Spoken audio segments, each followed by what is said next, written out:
नाम उठत नाम बैठत नाम सोवत जागवे, नाम खाते नाम पीते नाम से ती लागवे।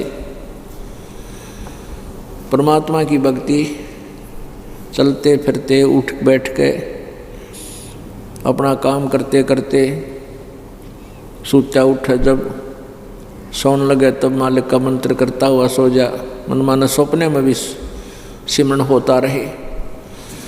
तो ये है वो यथार्थ। जैसे यजुर्वेद अध्याय नंबर 40 के मंत्र नंबर 15 में कहा कि ओम नाम का जाप, ओम करतु समर किलबे समर करतुम समर।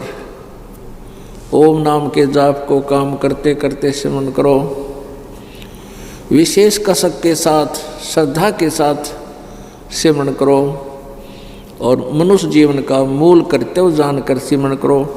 यानी जिस भी इष्ट की आप साधना करते हो, नियम एक जैसे ही है।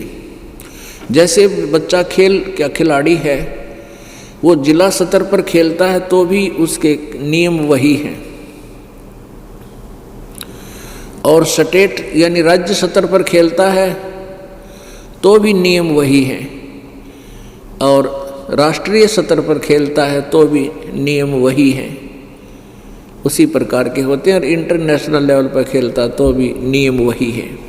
तो ऐसे ही जिस भी इष्ट की तुम साधना करोगे उस स्तर की भी साधना में वही नियम है, और पूर्ण परमात्मा की साधना करोगे तो भी यही साधना के नियम है।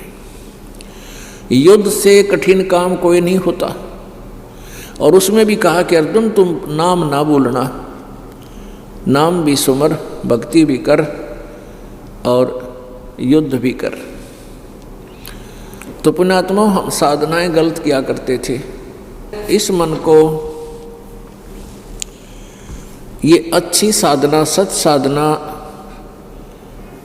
नहीं सुहाती, अच्छी नहीं लगती।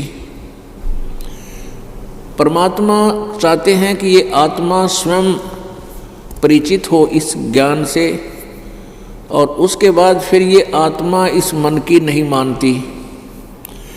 आत्मा मन का बिल्कुल विश्वास नहीं करती, फिर अपने गुरुदेव के वचनों पर ही दृढ़ होकर के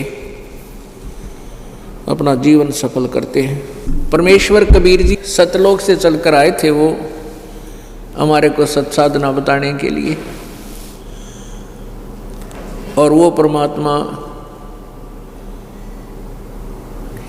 सभी धर्मों के अनुयायियों को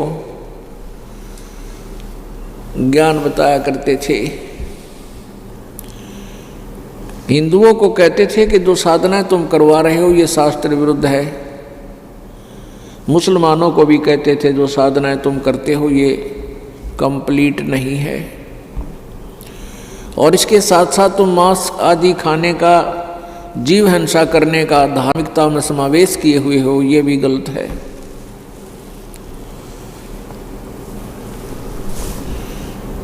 वो परमात्मा कोई और है, उसके विषय में न तो आपके हजरत मोहम्मद जी को पता था। कबीर परमात्मा कहा करते थे कि वास्तविक भक्ति और पूर्ण परमात्मा के विषय में आपके मुसलमान धर्म के प्रवर्तक हजरत मोहम्मद जी भी अपरिचित थे, और पूरा मुसलमान समाज भी उस यथार्थ भक्ति से और मोक्षदायक परमात्मा से अपरिचित है।